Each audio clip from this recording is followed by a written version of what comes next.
அஸ்ஸலாமு அலைக்கும். அவுது பில்லாஹி மினஷ் ஷைத்தானிர் ரஜீம். பிஸ்மில்லாஹிர் ரஹ்மானிர் ரஹீம். அல்லாஹ்வின் நல்லடியார்களே, அல்லாஹ் சுப்ஹானஹு வ தஆலா நம்மை அழகிய படைப்பாக மனிதனாக படைத்து நமக்கு ஏராளமான அருட்கொடைகளை வாரி வழங்கியிருக்கிறான். அல்லாஹ் நமக்கு வழங்கிய அருட்கொடைகளில் ஒன்றுதான் நாம் பேசக்கூடிய பேச்சாற்றல். நாம் அந்த பேசக்கூடிய பேச்சின் மூலமாக, சொல்லக்கூடிய வார்த்தையின் மூலமாக நமக்கு நன்மை, தீமை, சொர்க்கம், நரகம் தீர்மானிக்கப்படுகிறது என்று சொன்னால் அது மிகையாகாது என்றே சொல்லலாம். எந்த அளவுக்கு சொல்லப்படுகிறது என்றால், ஒருவனுடைய பண்புகளை, ஒருவனுடைய உள்ளத்தை, கேரக்டரை, அவனுடைய நடை, உடை, பாவனைகள் படம் பிடித்து காட்டுவதை போல பல நேரங்களில் அவன் பேசக்கூடிய பேச்சும் அவனுடைய பண்புகளை படம் பிடித்து காட்டிவிடும். அவனை நல்லவனாகவோ, கொடியவனாகவோ, மென்மையானவனாகவும், கடுமை காட்டக்கூடியவனாகவும் பிரதிபலிக்கக்கூடிய சக்தி அவன் பேசக்கூடிய பேச்சுக்கு உண்டு.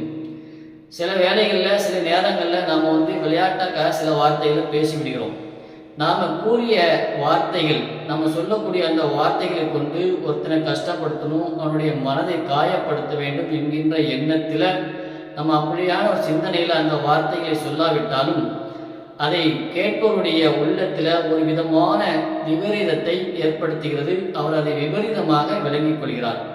நாம் எவ்வளோ நல்லவனாக இருந்தாலும் சரி, எவ்வளோ பெரிய பெரிய நல்ல விஷயங்கள் செஞ்சிருந்தாலும் சரி, நன்மையான காரியங்கள் அதிகமாக செஞ்சிருந்தாலும் நாம் இந்த மாதிரி பேசக்கூடிய சில வார்த்தைகள் என்ன செய்யும் அப்படின்னா, நம்மளை தீயவனாக, கெட்டவனாக மற்றவர்கள் மத்தியில் சித்தரித்து காட்டிவிடக்கூடியதாக ஆகிவிடும். அதுக்கு பிறகு இந்த மாதிரி நம்ம பேசுனது அவரோட மனசில் காயத்தை ஏற்படுத்திச்சுன்னு தெரிஞ்சு அதுக்கு பிறகு நாம் அவர்கிட்ட போய், நான் விளையாட்டுக்காகத்தான் சொன்னேன், ஜோக்குக்காகத்தான் சொன்னேன், நீ இதெல்லாம் ஒரு பெரிய விஷயமே எடுத்துக்காத என்று நாம் அவரிடத்தில் எவ்வளவுதான் சமாதானமாக பேசினாலும், சமாளிப்பு பேச்சு பேசினாலும், அவருடைய மனதில் பதிந்த காயம், அவர் உள்ளத்தில் ஏற்பட்ட காயமானது மறையாத வலுவாக அவருடைய உள்ளத்தில் பதிந்து விடுகிறது. இப்படி நாம் விளையாட்டாக பேசக்கூடிய சில வார்த்தைகள் என்ன செய்யும் அப்படின்னா, பல நேரங்களில் விபரீதத்தை ஏற்படுத்திடும். அதே மாதிரி நம்ம கொஞ்சம் கடுமையாக பேசிட்டோம் அப்படின்னா அது நமக்குள்ள கலகத்தை ஏற்படுத்திடும், உறவுகளுக்குள்ள விரிசலை ஏற்படுத்தும், நண்பர்களுக்குள்ள பிரிவை ஏற்படுத்திவிடும்.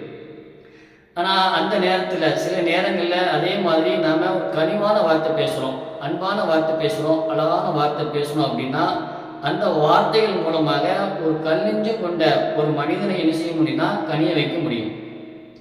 இந்த மாதிரி ஏராளமான இன்பங்களும் துன்பங்களும் நாம் பேசக்கூடிய பேச்சின் வாயிலாகத்தான் நம்மை வந்தடைகிறது. இந்த மாதிரி விஷயங்கள் அனைத்துமே நாம் அன்றாட வாழ்க்கையில் நாம் கண்கூடாக பார்த்து கொண்டு தான் வருகிறோம். அல்லாஹ்வை நம்பினவனாலும் சரி, அல்லாஹ்வை நம்பாதவனாக இருந்தாலும் சரி, ஆகிய ரெண்டு பேருமே முறையான பேச்சினுடைய அவசியத்தை, எப்படி பேசணும், எதை பேசக்கூடாது என்பதை புரிந்து கொள்வதற்கு நம்ம மேற்சொன்ன காரணங்களே போதுமானதாக இருந்தாலும், ஆனால் மனிதன் என்ன செய்வான் அப்படின்னா, தனக்கு வழங்கப்பட்ட அறிவை கொண்டு அந்த அறிவை முறைகேடாக பயன்படுத்துவான் என்பதின் காரணத்தினால ஆன்மீக ரீதியாக, ஆன்மீகத்தின் வாயிலாக இஸ்லாம் அவனுக்கு இதை உணர்த்துகிறது. அழகிய பேச்சுக்களை மட்டுமே பேசும்படி இஸ்லாம் வலியுறுத்துகிறது. பயனில்லாத பேச்சுக்களை பேச வேண்டாம் என்றும் இஸ்லாம் நமக்கு தடை விதிக்கின்றது. நாம் பேசக்கூடிய நல்ல வார்த்தைகளால் நமக்கு ஏராளமான நன்மைகள் கிடைப்பதால இஸ்லாம் நம்மளை நல்ல பேச்சுக்களை மட்டுமே பேச வேண்டும் என்று ஆர்வமூட்டுகிறது. இன்னைக்கு மக்களால் பேசப்படக்கூடிய மொத்த வார்த்தைகளையும் நாம் ஆய்வு செஞ்சு பார்த்தோம் அப்படின்னா அதில் 90% வார்த்தைகள், பேச்சுக்கள் யாருக்குமே பயன் தராத, ஒன்றுக்குமே உதவாத வார்த்தைகளாக, தேவையற்ற வார்த்தைகளாகத்தான் இருக்கும். இப்படியான வார்த்தைகளை பேசிக்கொண்டே இருப்பது நயவஞ்சகத்தினுடைய அடையாளமாக கருதப்படுகிறது. நபிகள் நாயகம் ஸல்லல்லாஹு அலைஹி வஸல்லம் அவங்க சொல்றாங்க, அல் ஹயாவு வாஹியு சுஃபதானி மினல் ஈமான் வல் ஃபதாவு வல் ஃபயானு சுஃபதானி மினன் நிபாத். வெக்கமும் குறைவான பேச்சும் ஈமானுடைய அம்சமாகும், கெட்ட வார்த்தையும் அதிகமான பேச்சும் நயவஞ்சகத்தினுடைய அடையாளமாகும் என்று நபிகள் நாயகம் ஸல்லல்லாஹு அலைஹி வஸல்லம் அவர்கள் நமக்கு சொல்லியிருக்கிறாங்க. அதனால நம்ம எப்பயுமே பேசக்கூடிய வார்த்தைகளை நல்ல வார்த்தைகளாக, அழகான வார்த்தைகளாக, இனிய வார்த்தைகளாக இருக்கும்படி பார்த்து கொள்ள வேண்டும். ஏன் அப்படின்னா, நல்ல வார்த்தைகள், நாம் பேசக்கூடிய வார்த்தைகளிலேயே சிறந்த வார்த்தை நாம் பேசக்கூடிய நல்ல வார்த்தைகள் தான். அப்படி பேசக்கூடிய வார்த்தைகள்லையும் குறிப்பாக அதுலேயும் மற்றவருடைய மனசு காயப்படாமல் பேசணும் அப்படின்னா அப்படிதான் பேசணும். ஏன் அப்படின்னா நல்ல வார்த்தைகள் பேசுவது கூட தர்மமாகும் என்று நபிகள் நாயகம் ஸல்லல்லாஹு அலைஹி வஸல்லம் அவர்கள் கூறிய செய்திகளையும் அல்லாஹ்வுடைய வசனங்களையும் நம்ம ஏராளமான இடங்கள்ல பார்க்குறோம். அல்லாஹ் சொல்றான், யா அய்யுஹல்லதீன ஆமனு தக்குல்லாஹ் வகூலு கௌலன் சதீதா, நம்பிக்கை கொண்டோரே அல்லாஹ்வுக்கு அஞ்சுங்கள், நேர்மையான சொல்லையே கூறுங்கள் என்று அல்லாஹ் சொல்கிறான். மேலும் சொல்கிறான், மன்கான யுரிதுல் இஸ்ஸத ஃபலில்லாஹி இஸ்ஸத்து ஜமீஆ இலைஹி யஸ்அதுல் ஹலீமுத் தைஃபு வல் அமலு ஸாலிஹு யர்ஃபஉ வல்லதீன யம்குரூன ஸய்யிஆத்தி லஹும் அதாஃபன் ஸதீத் வமக்ரு உலைக ஹுவ யஃபூர். யாரேனும் கண்ணியத்தை நாடினால் கண்ணியம் யாவும் அல்லாஹ்வுக்கே உரியது. யாரேனும் கண்ணியத்தை நாடினால் கண்ணியம் யாவும் அல்லாஹ்வுக்கே உரியது. தூய சொற்கள் அவனிடம் மேலேறி செல்லும், நல்லறம் அதை உயர்த்தும். தீய காரியங்களில் சூழ்ச்சி செய்வோருக்கு கடுமையான வேதனை உண்டு, அவர்களின் சூழ்ச்சி தான் அழியும் என்றும் அல்லாஹ் தன்னுடைய திருமறையில நமக்கு எச்சரிக்கை செய்யலாம். அதே மாதிரி நாம் பேசக்கூடிய நல்ல வார்த்தைகள் ஒரு மனிதர் தன்னுடைய செல்வத்தை தர்மம் செய்வதற்கு நிகரானது. அவர் தன்னுடைய செல்வத்தை தர்மம் செய்தால் அவருக்கு என்ன நன்மை கிடைக்குமோ அந்த நன்மைக்கு நிகரான ஒரு நன்மையை நாம் பேசக்கூடிய நல்ல வார்த்தைகள் நமக்கு பெற்றுத்தரக்கூடியதாக இருக்கிறது. ஒரு செல்வந்தர் தன்னிடத்தில் இருக்கக்கூடிய பொருளாதாரத்தை கொண்டு, பொருளை கொண்டு, பணத்தை கொண்டு மற்றவங்களுக்கு தர்மம் பண்ணுறாரு. அதனால் அவருக்கு என்ன செய்யுது அப்படின்னா தர்மம் செய்த நன்மை கிடைக்கும்.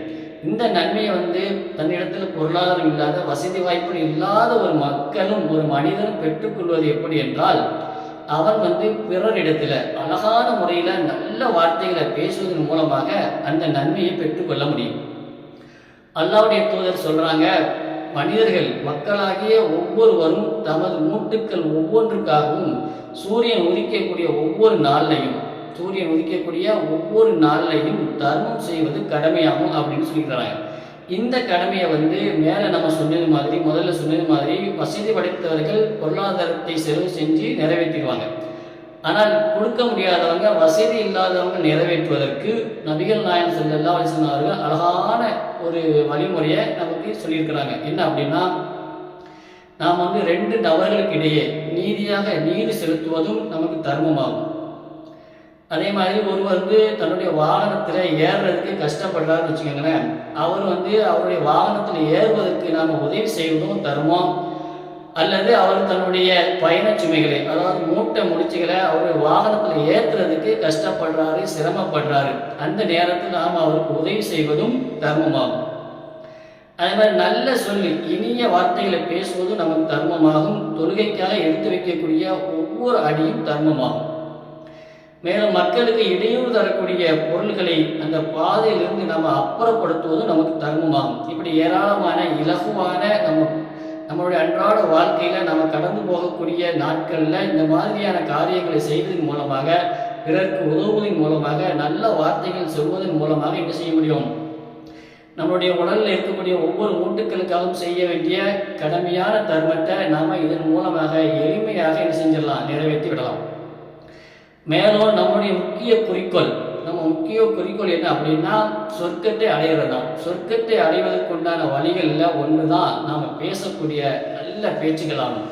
நல்ல பேச்சுகளை பேசுவதன் மூலமாக நமக்கு சொர்க்கம் கிடைக்கிறது. எந்த அளவுக்கு அப்படின்னா, ஒரு மனிதர் நபி ஸல்லல்லாஹு அலைஹி வஸல்லம் அவர்களிடத்தில் சொர்க்கம் செல்வதற்கான நல்ல வழியை காட்டுங்கள் என கேட்டபோது நபி ஸல்லல்லாஹு அலைஹி வஸல்லம் அவர்கள் அழகிய முறையில் பேசும்படி அவருக்கு கட்டளையிட்டு இருக்கிறாங்க. அப்போ அழகிய முறையில் பேசுவதன் மூலமாக நம்ம என்ன செய்யணும், சொர்க்கம் செல்ல முடியும் என்பதை இந்த ஹதீஸ் நமக்கு தெளிவுபடுத்துகிறது.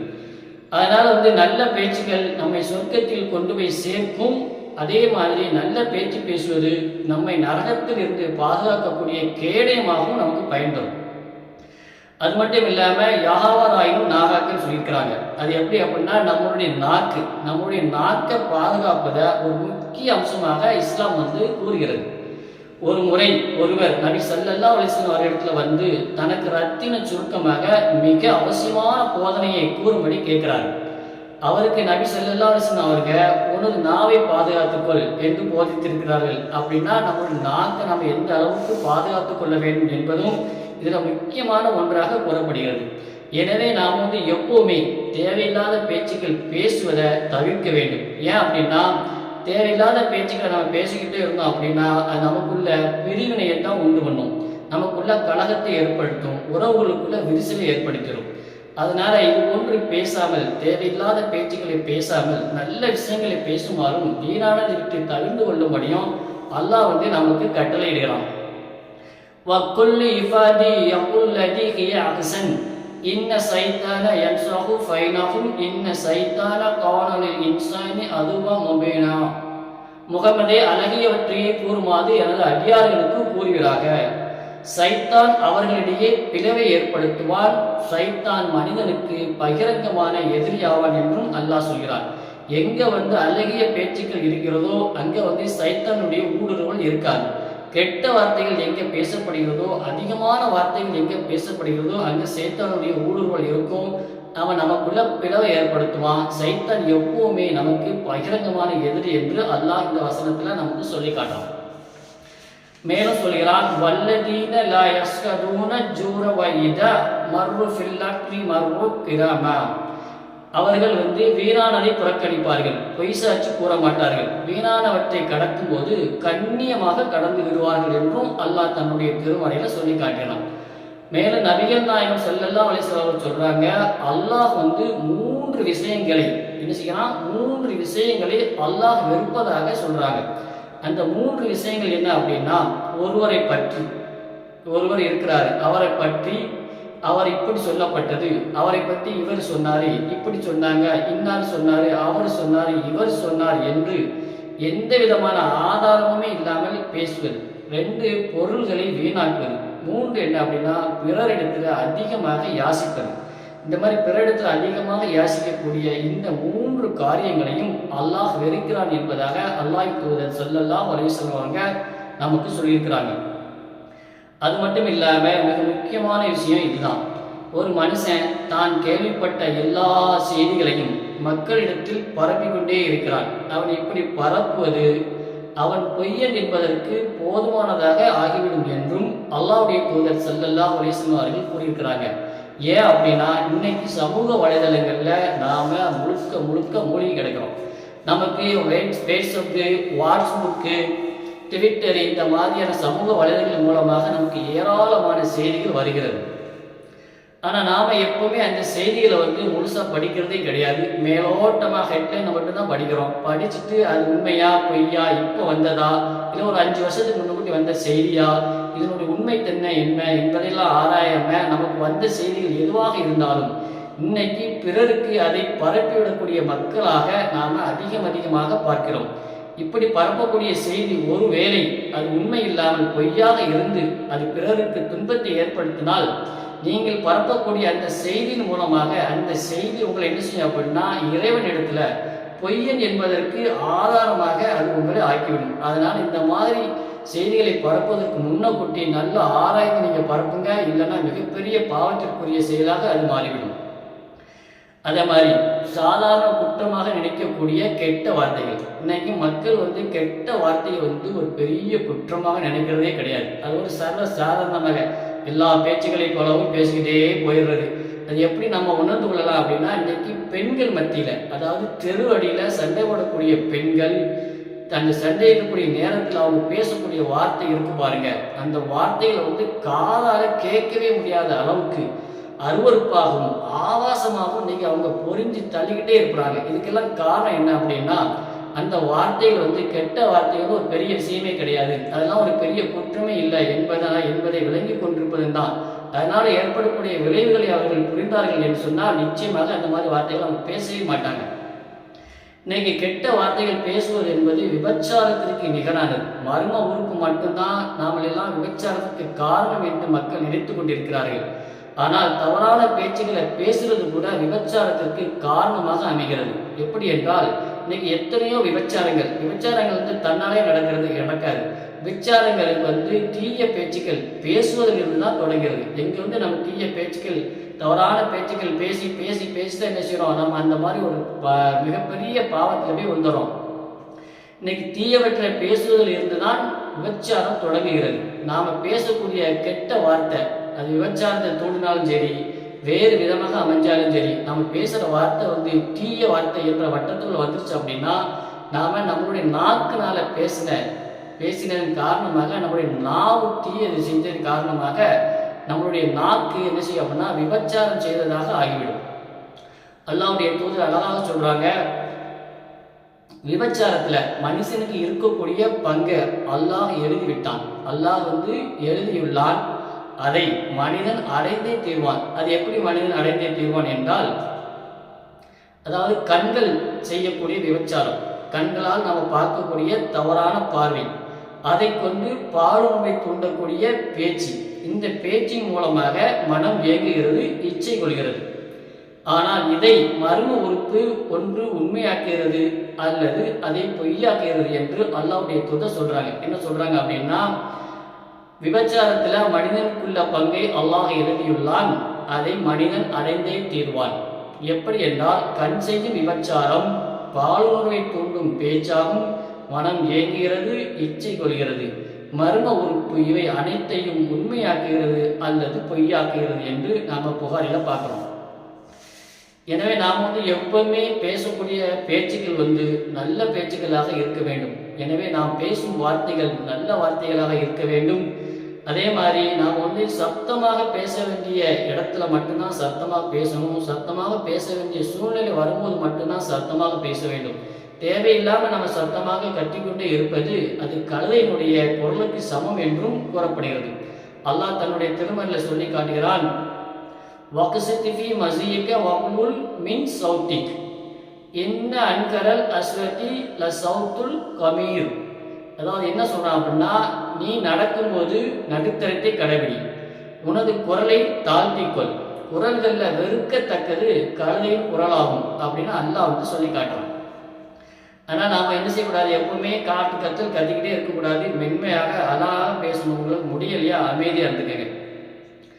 எனவே நல்ல பேச்சுக்கள் சொர்க்கத்தை மட்டும் நமக்கு பெற்று தராமல் கடுமையான வேதனையான நரக நெருப்பு இருக்கு இல்லையா, அதிலிருந்து நம்மளை பாதுகாக்கக்கூடிய கேடயமாகவும் நமக்கு பயன்படும். அதனால் நாம் எப்பவுமே நல்ல பேச்சுக்களை மட்டும்தான் பேச வேண்டும். நல்ல பேச்சுக்களை பேசியாவது நரகத்தை விட்டு உங்களை காத்துக்கொள்ளுங்கள் என்று நபிகள் நாயகம் ஸல்லல்லாஹு அலைஹி வஸல்லம் அவர்கள் நமக்கு சொல்லியிருக்கிறாங்க.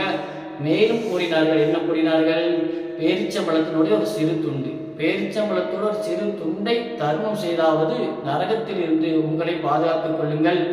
உங்களிடத்தில் அதுவும் இல்லை என்றால், கொடுப்பதற்கு எதுவுமே இல்லை அப்படின்னா நீங்கள் என்ன செய்யுங்க, அழகான வார்த்தைகளை கொண்டு இனிய சொல்லை கொண்டாவது உங்களை காப்பாற்றிக் கொள்ளுங்கள் என்று அல்லாஹ்வுடைய தூதர் நமக்கு வலியுறுத்தி சொல்லியிருக்கிறாங்க. அதனால் நாம் எப்பவுமே பேசக்கூடிய வார்த்தைகள் நல்ல வார்த்தைகளாக இருப்பதற்கு அதிகபட்சமாக நாம் முயற்சி செய்ய வேண்டும்.